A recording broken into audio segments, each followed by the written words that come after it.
So I think that the Korean food, in general, is kind of a white paper for the any other like food taste. This is actually my big homework nowadays. Like how to define Korean food. In my opinion, Korean food is not just the one meal. It's just the sum of many things. All right, welcome everyone. My name is Mickey Kim, and today we have a very fun session. We're gonna talk about K-food, so hope everyone will enjoy the session. So before we start, I think you know the panelists, but in case they don't know you, why don't we start with a quick introduction? Hi, my name is Michelle Zahner. I'm the author of Crying in H Mart, and I play in a band called Japanese Breakfast. I'm Jun Lee. I'm chef and owner of a restaurant Swanie's Group. Thank you. I want to do a reality check because we all heard about the popularity of Korean food, and obviously Korean loves whatever Korean culture is getting so popular in the global scene. So I do see there are some hypes around it. So let's be brutally honest. Is Korean food in the US or in other countries, is Korean food a mainstream cuisine, or is it still a niche cuisine that people go there as a special occasion? What do you think? Whoever could just jump in.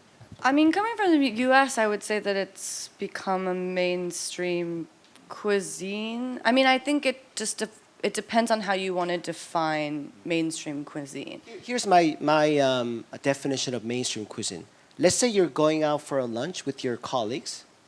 There are a theme that pops into your head. Like right. in Korea, it could be, do you want to go Chinese, Japanese, pasta, like Korean? And when it comes to a niche cuisine, that'll be maybe Vietnamese or Thai in Korea. So that's the definition. I feel like Thai is more mainstream personally than Korean food still in the US.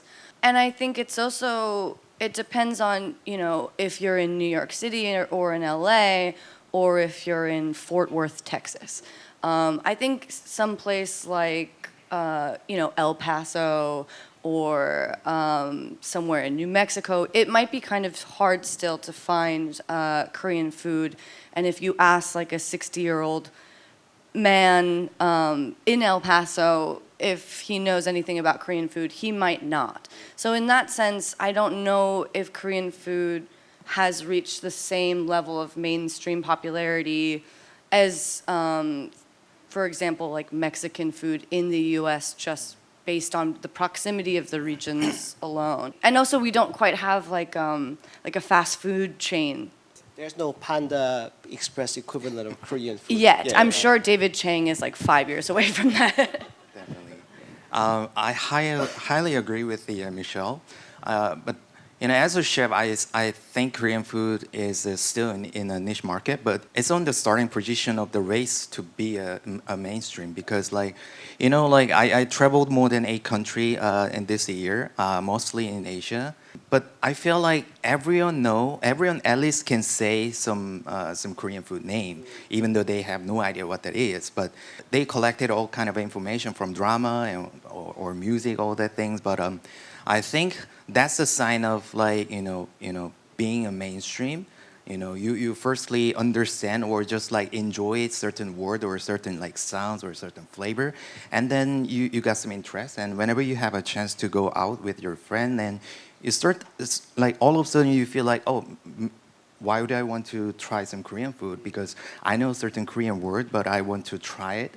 So I think in New York City or LA, they already passed this stage and they're getting ready to, more enjoying the other more fundamental, flavor of the Korean food. Not only the street food, but even the fine dining cuisine. So certain country definitely it's just the baby, the early age of the mainstream. But overall, it's still in niche market, to be honest. Now, regardless of Korean food is mainstream or niche, it is true that the popularity has been growing very, very fast recently.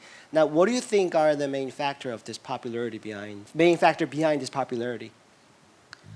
I think probably just globalization and the internet. I think it's so.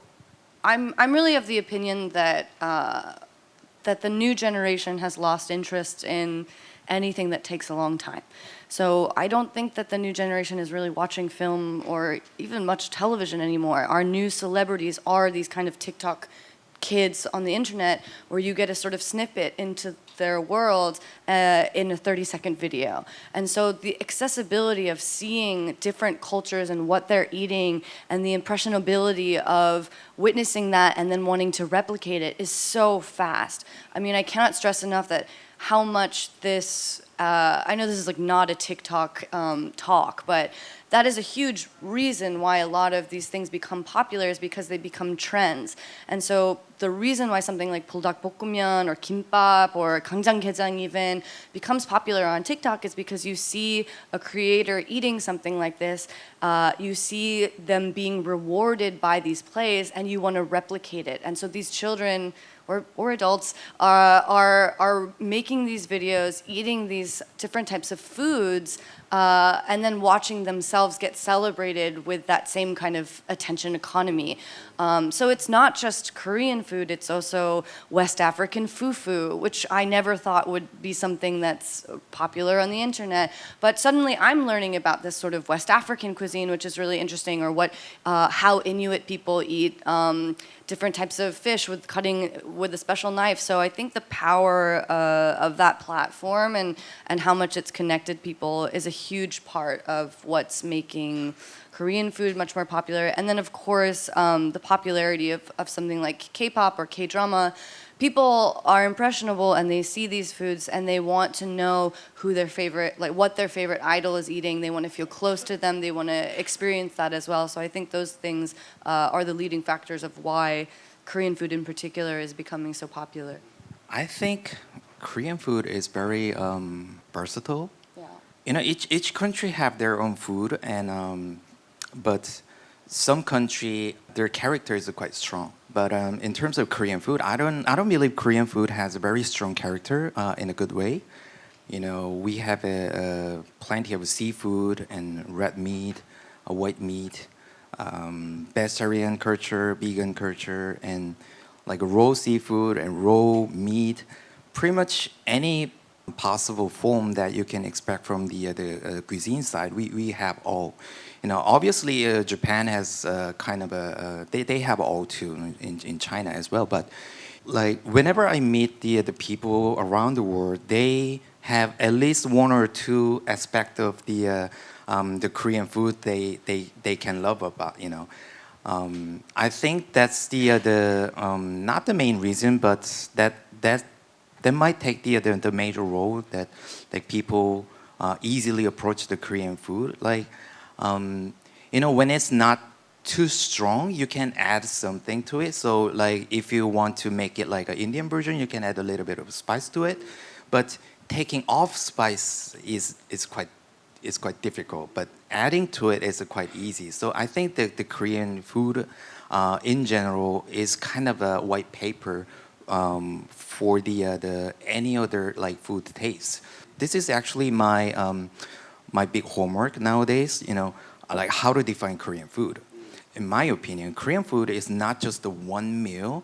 It's just the sum of many things. So you know, traditionally we always talk about like how many side dishes, like 3 side dishes and 5 side dishes, and only king can have like 20 side dishes, something like that.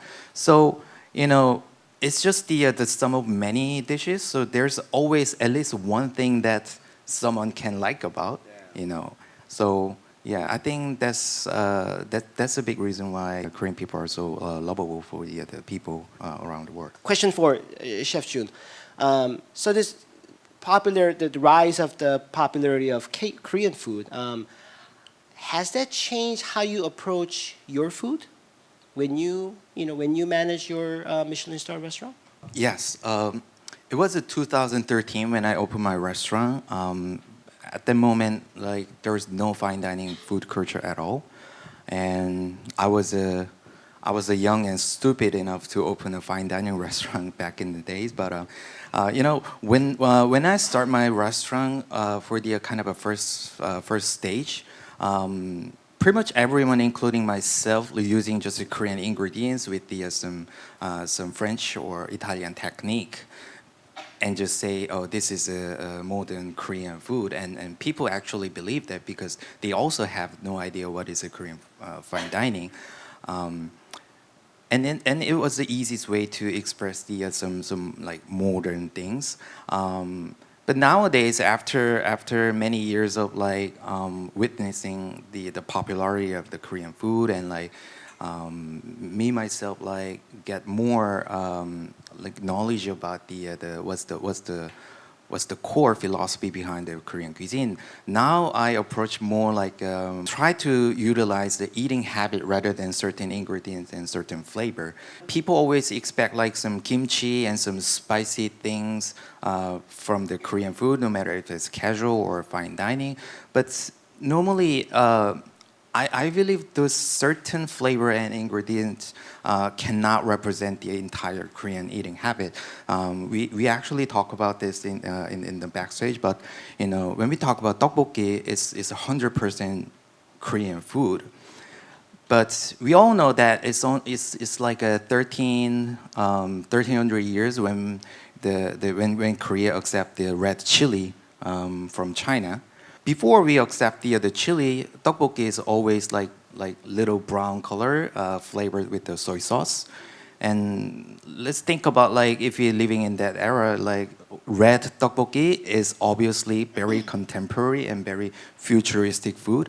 And there has to be some old people saying like that's not Korean food at all. Tteokbokki should be brown and it should be not too spicy. But nowadays we all accept the spiciness is the one part of the Korean food culture. So my approach in terms of Korean fine dining is more about like how we eat. So for example, we serve like 3 side dishes along with the main course rather than like put everything on one plate. The French cuisine, which is a kind of the base of the overall the fine dining restaurant, is all about like your meal made by chef. But the Korean cuisine is more like your meal made by yourself. There's always a little space that the guests can actually make some changes. Until 2 or 3 years ago, as a chef, I really wanted to showcase like who I am throughout my dish. And I really didn't like people actually mix something together. It feels like, for me, it looks like kind of destroying my food. But nowadays, I understand like how not how they do, how we do, just like mixing it all together to make it my own version. So we actually give them a choice. Like there's those 3 side dishes that I prepared for you. You can play with anything, and you can destroy it whatever you want. It's a very okay. So now I don't think about like certain ingredients, certain flavor, because it's just it's not representing entire food culture, but it's just representing the current era right now. So that's my biggest change of approaching the Korean fine dining. I'm curious what you think that is now. I mean, I don't feel like I have a barrier about. I think that what you're saying about red chili and what that brought to. I mean, what we think about when we think of kimchi is we think of pechu kimchi with gochugaru. But before that, I mean that is sort of like by historical standards a somewhat new development. But when I think about what the modern version of that might be, the first thing that I think about is like parinkro, like that sort of sugary powder that's put on a lot of like Korean food now. Like if you get like a Korean corn dog, or if you get like any kind of savory thing, now I think lately a lot of Korean food has gotten much sweeter. And so when I think, I'm worried about feeling sort of like a konde or something by like being averse to that, because I want to welcome that change, because what if parinkro is like the new gochugaru? But I've yet to feel like this type of fusion has been sort of clever, has advanced food in a way that I'm really excited about. But maybe I'm just being konde. No, what we witness right now is just the one frame of the like infinite movies. So, for example, like when Noma, located in Denmark, they started this new wave of like respecting the nature and just accept the green flavor from the mountain, and that was the moment all of the Korean young chefs realized like we are the one who actually use a lot of mountain herbs as a like everyday meal. From the restaurant, like all of the Korean chefs try to study Korean mountain herb and try to extract a certain flavor from namu, kind of a new way rather than just like blanching and mixing with the sesame oil things. And that's actually changed a little bit of the Korean finding nowadays. So yeah, it's not about like some pouring some sugar things, but I think like every challenge is make some change no matter if it's grown up. All right, unfortunately, our time is up. I wish we had an hour to talk about this topic, but Michelle, Shun, thank you very much. Thank you, everyone, and have a wonderful day.